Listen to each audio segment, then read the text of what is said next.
12:46 అవుతుందండి. త్వరగా ముగించడానికి నేను ఇష్టపడతాను.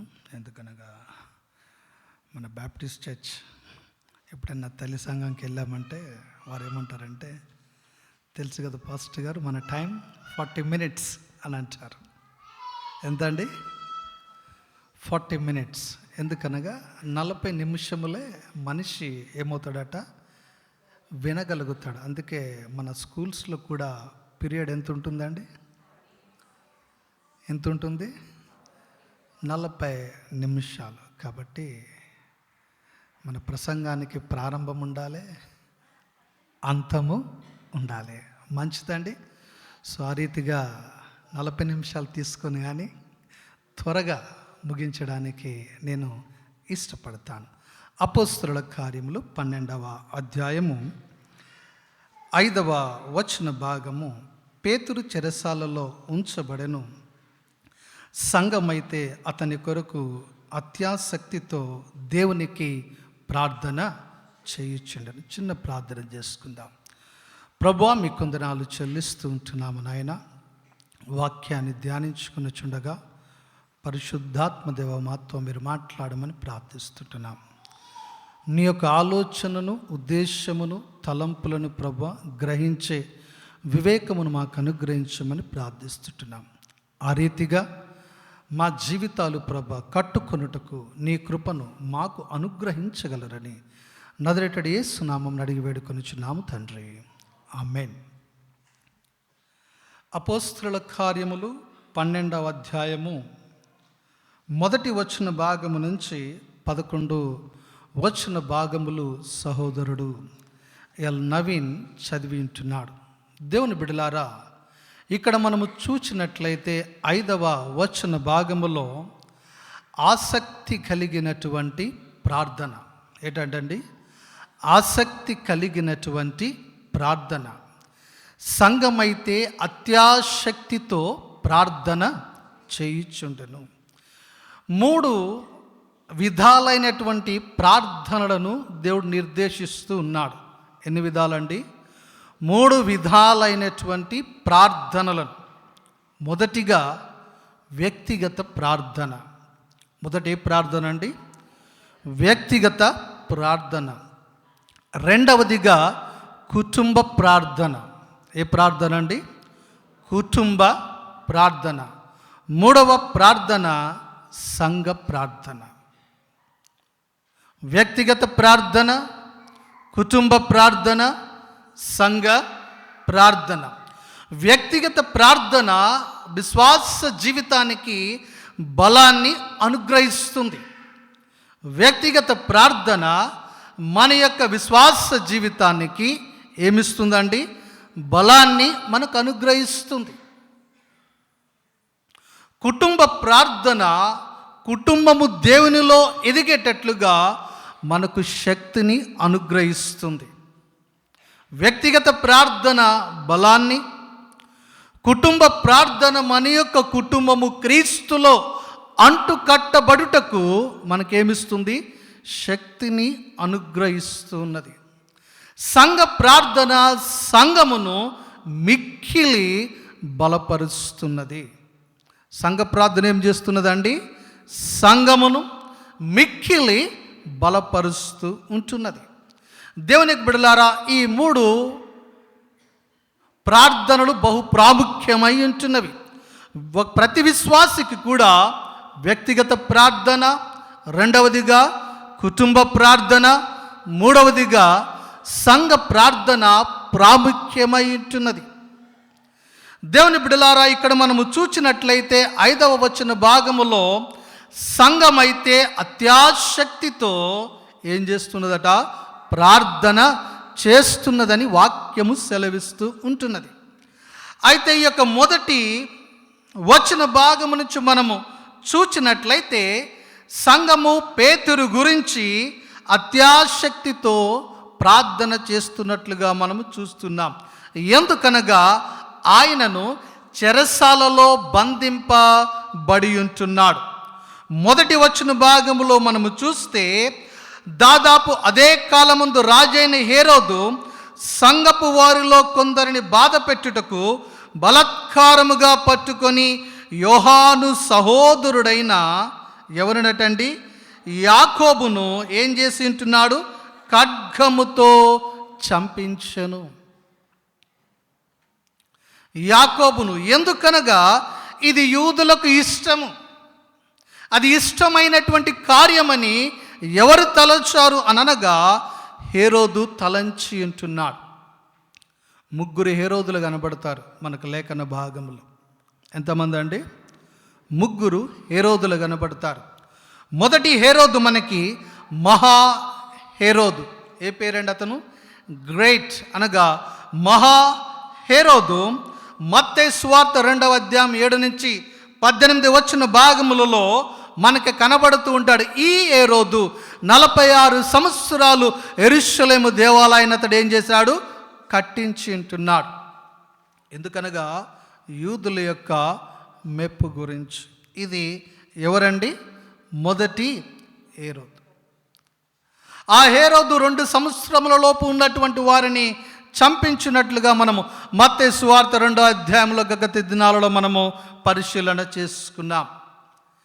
2వ హేరోదు మనము చూసినట్లయితే ఈ యొక్క మహా హేరోదు యొక్క కుమారుడు, అతని పేరు హేరోదు అంతిపా. ఏ పేరండి? హేరోదు అంతిపా. ఇతడేం చేసి ఉంటున్నాడు అనగా బాప్తిస్మం ఇచ్చి యోహాను యొక్క తలను అతడేం చేసి ఉంటున్నాడు? శిరచ్ఛేదనము చేసి ఉంటున్నాడు. అతడు 2వ హేరోదు. ఇక్కడ మనం చూస్తున్న 3వ హేరోదు హేరోదు అగ్రిప్ప. ఇతని పేరు ఏ పేరండి? హేరోదు అగ్రిప్ప. ఇతడు ఇక్కడ మనము చూచినట్లయితే హేరోదు యొక్క మనవడు, మహా హేరోదు యొక్క మనవడు. ఇతడు ఏం చేస్తున్నాడు అనగా యోహాను సహోదరుడైన యాకోబును ఖడ్గముతో ఏం చేసి ఉంటున్నాడు? చంపించుంటాడు. ఎందుకట? అది యూదులకు ఏమై ఉన్నదట? ఇష్టమై ఉన్నదని అతడు తలంచి ఉంటున్నాడు. తలంచి యూదుల మెప్పు పొందుటలో అట్లా ఏం చేస్తున్నాడు అనగా ఆ రీతిగా అతడు ముందుకు సాగుతూ ఉన్నాడు. అయితే అక్కడ మనం చదువుతున్నాం 4వ వచన భాగములో, అతనిని పట్టుకుని చెరసాలలో వేయించి పస్కా పండుగైన పిమ్మట ప్రజల యొద్దకు అతనిని తేవలనని ఉద్దేశించి అతనికి కావలి ఉండుటకు 4 చతుష్టాయువుల సైనికులను అతనిని అప్పగించెను. ఎవరి గురించి అండి? పేతురును అతడు ఏం చేసి ఉంటున్నాడు? పట్టుకొని ఉంటున్నాడు. పట్టుకొని చెరసాలలో ఉంచి ఉంటున్నాడు. ఇక్కడ మనము చూచినట్లయితే మొదటిగా మనము చదువుకుందాం 7వ వచన భాగములో. ఎప్పుడైతే పేతురు ఆ యొక్క చెరసాలలో ఉండి ఉంటున్నాడో ఆ సందర్భములో 7వ వచన భాగము మనము చదువుకుందాం. ఇదిగో ప్రభువు దూత అతని దగ్గర నిలుచెను. 5వ వచన భాగము, సంఘమైతే అత్యాశక్తితో ప్రార్థన చేయుచుండెను. మొదటిగా మనము చూస్తూ ఉన్నాం, ప్రార్థన చేస్తున్నటువంటి సందర్భాలలో సంఘము అత్యాశక్తితో ప్రార్థన చేస్తున్నటువంటి సమయములో పరలోకము నుంచి అక్కడ ఎవరు దిగి వచ్చినట్లుగా మనము చూస్తున్నాం అనగా దూతలు దిగి వచ్చినట్లుగా మనము చూస్తూ ఉన్నాం. దేవుని యొక్క బిడ్డలారా, ఇక్కడ మనము చూచినట్లయితే దేవదూతలు ఎల్లప్పుడూ కూడా దేవుని యొక్క పని మీద వారు నిమగ్నులై ఉంటారు. దేవుని యొక్క పని మీద వారు ముందుకు సాగుతూ ఉంటారు. లేఖన భాగంలో మనము చూస్తే మరియమ్మ గారు గర్భము ధరించినది పరిశుద్ధాత్మ ద్వారా అని తెలియపరచుటకు ఎవరు వెళ్ళినట్లుగా మనము చూస్తున్నాం? దేవదూత వెళ్ళినట్లుగా మనం అక్కడ చూస్తూ ఉన్నాం. అదే రీతిగా దేవుని యొక్క బిడలారా, యోసేపు యొక్క అనుమానమును తొలగించుటకు మరియ గర్భమును ధరించినది అని పరిశుద్ధాత్మ ద్వారా అని దేవదూత యోసేపుకు తెలియపరచినట్లుగా మనం అక్కడ అనగా దేవుని యొక్క పనిలో, దేవుని యొక్క కార్యాలలో దేవదూతలు ఏం చేస్తున్నారు? ముందుకు సాగుతున్నట్లుగా మనం ఇక్కడ చూస్తూ ఉన్నాం. అదే రీతిగా ప్రభు అయినటువంటి యేసుక్రీస్తు వారు పునరుత్థానుడైన తరువాత ఎప్పుడైతే స్త్రీలు వెళ్ళి ఉంటున్నారో, ఇదిగో ఆయన ఇక్కడ లేడు, మీకంటే ముందుగా ఆయన గలిలయకు వెళ్ళి ఉంటున్నాడు అని ఎవరు ప్రకటించారు అనగా దూతలు ప్రకటించినట్లుగా మనము చూస్తున్నాం. క్రీస్తు యొక్క పుట్టుకను గురించి కూడా దూతలు ప్రకటించినట్లుగా, తెలియపరిచినట్లుగా మనం ఇక్కడ చూస్తూ ఉన్నాం. దేవుని యొక్క బిడ్డలారా, అయితే ఇక్కడ మనము పరిశీలన చేసినట్లయితే సంఘం ఎప్పుడైతే అత్యాసక్తితో ప్రార్థన చేసి ఉంటున్నదో, పరలోకము నుంచి ఎవరు అక్కడ దిగి వచ్చినట్లుగా మనం చూస్తున్నాం? దూత దిగి వచ్చినట్లుగా మనము చూస్తున్నాం. దేవుని బిడ్డలారా, ప్రార్థనకి ఎంతో శక్తి ఉంటున్నది. ఎప్పుడైతే మనము ప్రార్థిస్తామో, అత్యాసక్తితో, భారముతో మనం ఎప్పుడైతే ప్రార్థన చేస్తామో ఆ ప్రార్థనను దేవుడు ఆలకిస్తాడు. ఆలకించి దేవుడు తన యొక్క దూతను అక్కడ పంపినట్లుగా మనము చూస్తున్నాం. ఇదిగో ప్రభువు దూత అతని దగ్గర నిలిచెను. దేవుని బిడ్డలారా, అత్యాసక్తితో మనం ఎప్పుడైతే ప్రార్థన చేస్తామో మొదటిగా మనము చూస్తూ ఉన్నాం, దూత దిగి వచ్చుట మనం చూస్తూ ఉన్నాం. దేవుని బిడ్డలారా, సంఘమనగా నీవు నేనే సంఘము. ఎవరైతే ఇద్దరు ముగ్గురు నా నామమున కూడి ఉంటారో అక్కడ ఎవరు ఉంటారటండి? దేవుడు ఉంటాడు. దేవుని యొక్క సన్నిధి ఉంటుంది. మనము మాట్లాడుకునే ప్రతి మాట దేవుడు ఏం చేస్తాడు? ఆలకిస్తాడు. దేవుని యొక్క బిడ్డలారా, మొదటిగా సంఘం ఎప్పుడైతే అత్యాసక్తితో ప్రార్థన చేసి ఉంటున్నదో మొదటిగా మనము చూస్తున్నాం, ఎవరు దిగి వచ్చారండి? దూత దిగి వచ్చినట్లుగా మనము చూస్తూ ఉన్నాం. సంఘం అయితే మనం ఆ యొక్క 11వ వచన భాగము నుంచి చూస్తే వారందరూ ఏ రీతిగా కూడుకున్నారండి? తలుపులు మూసుకొని వారు ఏం చేస్తున్నారు? ప్రార్థన చేస్తున్నారు.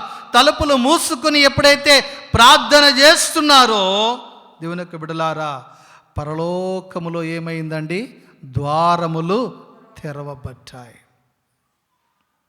సంఘము భయముతో వారు ఏం చేస్తున్నారు?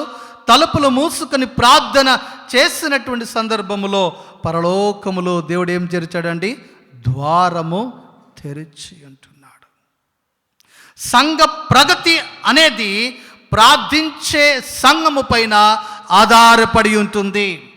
సంఘ ప్రగతి దేని మీద ఆధారపడుతుందండి? ప్రార్థించే సంఘము మీద ఆధారపడుతుంది. మనుషుల ద్వారా కాదండి. ప్రార్థన ద్వారా దేవుడు మనుషుల యొక్క మనస్సులను మార్చి ఆ రీతిగా తన యొక్క కార్యాన్ని ఆయన ఏం చేస్తాడు? జరిగించుకుంటాడు. సంఘం అయితే అత్యాసక్తితో ప్రార్థన చేస్తున్నది. జీవము గల సంఘములో, తన స్వరక్తమిచ్చి సంపాదించినటువంటి సంఘములో జతపరచబడినటువంటి మనము మన ప్రార్థన ఆసక్తితో ఉంటున్నదా లేదా? రెండవదిగా మనం పరిశీలన చేద్దాం. 7వ వచన భాగంలో మొదటిగా ప్రభువు దూత అతని దగ్గర నిలిచెను. ఎప్పుడైతే ప్రార్థించారో ప్రార్థించగా ప్రభువు దూత దిగి వచ్చెను.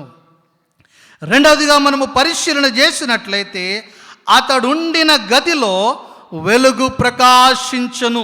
ఎప్పుడైతే ప్రార్థించిందో సంఘము, వెంటనే ఎక్కడ వెలుగు ప్రకాశించిందండి? ఆ యొక్క చెరసాలలో. ఆ చెరసాలలో వెలుగు ప్రకాశించను. దేవుని యొక్క బిడ్డలారా, అంతవరకు ఏమున్నదండి? చీకటి. ఆ చెరసాలలో ఏమున్నది? చీకటి ఉన్నది. ఆ చీకటి ఒక్కసారే ఏమైపోయిందండి? పారద్రోలబడి వెలుగు ప్రకాశించను. దేవుని యొక్క బిడ్డలారా, మన విశ్వాస జీవితంలో సమస్య అనే చీకటి ఉన్నదా? మన విశ్వాస జీవితంలో పాపం అనే చీకటి ఉన్నదా? మన విశ్వాస జీవితంలో అనుమానం అనే చీకటి ఉన్నదా? మన విశ్వాస జీవితంలో శాపం అనే చీకటి ఉన్నదా? ఆ యొక్క శాపమనే జీవితము, పాపమనే జీవితము, అనుమానముతో కూడినటువంటి జీవితాన్ని ఒకవేళ నువ్వు ప్రార్థించినట్లయితే దేవుడు వాటిని తీసివేసి నీ యొక్క జీవితములో, నా యొక్క జీవితములో ఆయన వెలుగు నింపే వాడై ఉంటున్నాడు. దేవుని యొక్క బిడ్డలారా, రెండవదిగా మనము చూస్తూ ఉన్నాం.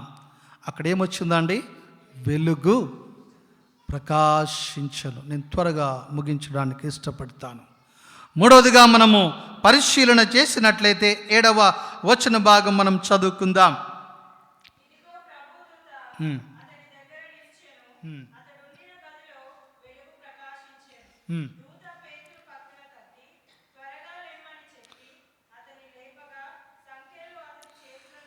సంఖ్యలు అతని చేతుల్లో నుండి ఊడి పడెను. ఏ రీతిగా రండి? సంఘం ఎప్పుడైతే అత్యాశక్తితో ప్రార్థన చేస్తుందో, అంత శక్తి ఉంటుంది ఆ ప్రార్థనకి ఎప్పుడైతే విశ్వాసముతో నువ్వు అడుగుతావో. దేవుని యొక్క శక్తిని, దేవుని యొక్క మహిమను రుచి చూచెదము. దేవుని బిడ్డలారా, ఇక్కడ మనము చూచినట్లయితే మొదటిగా దూత దిగి వచ్చినట్లుగా మనం చూస్తున్నాం. రెండవదిగా ఆ ప్రదేశములో వెలుగు ప్రకాశించును. మూడవదిగా సంఖ్యలు అతని చేతుల్లో నుండి ఊడి పడెను. మనం చూస్తుంటాం గెరాసీముల దేశములో కదండి, సేనా దయ్యము పట్టినటువంటి వ్యక్తి మనము లూకా సువార్త 8వ అధ్యాయంలో మనము చూచినట్లయితే అతడు ఏ రీతిగా జీవిస్తూ ఉన్నాడు? సమాధులలో ఆయన ఏం చేస్తున్నాడు? నివాసము చేస్తూ. ఒకసారి ఆ మాటను మనం చదువుకుందాం. లూకా సువార్త 8వ అధ్యాయము 29వ వచన భాగం మనం చదువుకుందాం.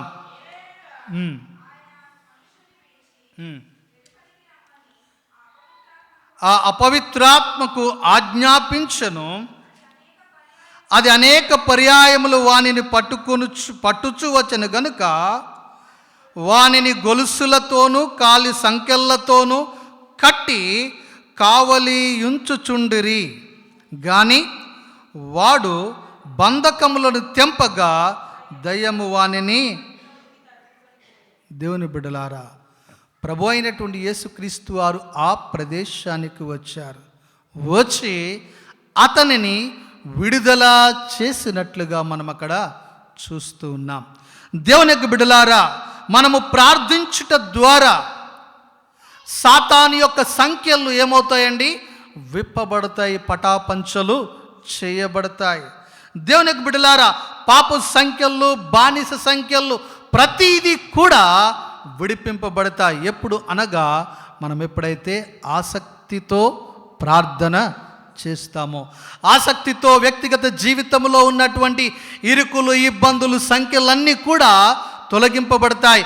ఆసక్తితో ఎప్పుడైతే కుటుంబ పరంగా మనము ప్రార్థన చేస్తామో, దేవుడు కుటుంబంలో ఉన్నటువంటి ప్రతి విధమైనటువంటి ఆటంకాలను, అవరోధాలను తీసి దేవుడు సంతోష సమాధానాలను అనుగ్రహిస్తూ ఉంటాడు.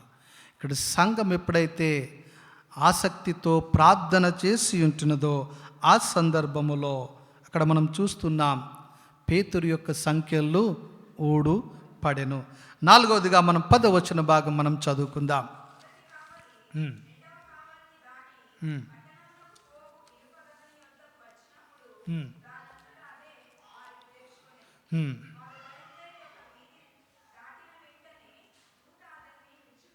చాలండి. మొదటి కావలి, రెండవ కావలి దాటి పట్టణమునకు పోవు ఇనుప గవిని యొద్దకు వచ్చినప్పుడు దానంతట అదే వారికి తెరుచుకొనును. నాలుగవదిగా మనము చూచినట్లయితే ఇనుప గవని తెరుచుకొనుట. మన కట్లు ఏమవుతాయండి? విడిపింపబడతాయి. విడిపింపబడమే కాకుండా దేవుడు సమతలమైనటువంటి ప్రదేశములోనికి దేవుడు మనల్ని ఏం చేస్తాడు? నడిపిస్తాడు. అక్కడ మనం చూస్తున్నాం మొదటి కావలి, రెండవ కావలి. మూడవ కావలి అనగా వారు ఎక్కడికి వచ్చారు అనగా ఇనుప గవిని తెరిచి ఉంటున్నాడు. దేవునికి బిడలారా, దేవుడు ఒకవేళ ద్వారాలు తెరిస్తే దానిని ఎవరు కూడా మూయలేరండి దేవునికి బిడలారా. కానీ మనుషులు వేసినటువంటి తలుపులను ఆయన తెరవగలగా సమర్థుడు, శక్తిమంతుడై ఉంటున్నాడు. దేవునికి బిడలారా, నాలుగవదిగా మనం చూస్తున్నాం, ఇనుప గవని తెరవబడెను. ఐదవదిగా 14వ వచ్చిన భాగం మనం చదువుకుందాం.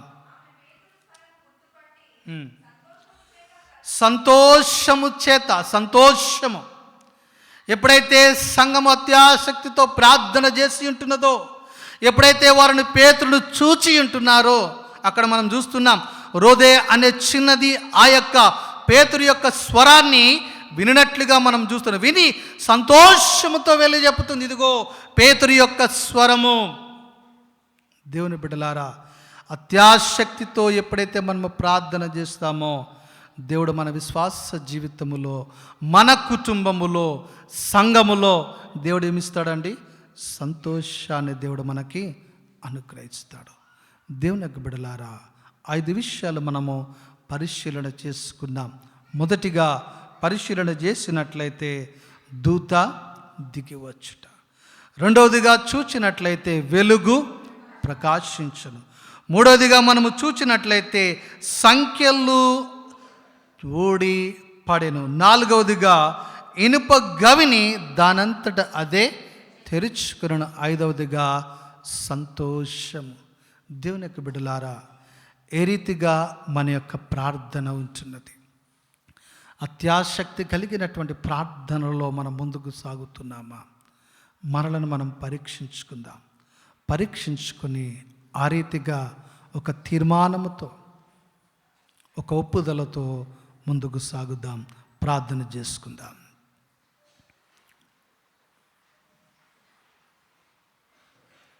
సంఘమైతే అత్యాసక్తితో ప్రార్థన చేస్తున్నది. మన ప్రార్థన ఎవరి వైపు, ఎటువైపు? మన ప్రార్థన వలన మనం సూరకార్యాలు చేయగలుగుతున్నామా? వ్యక్తిగతంగా, కుటుంబంగా, సంఘపరంగా పరిశీలన చేసుకొని ఆ రీతిగా ఒక తీర్మానంతో ముందుకు సాగుదాం.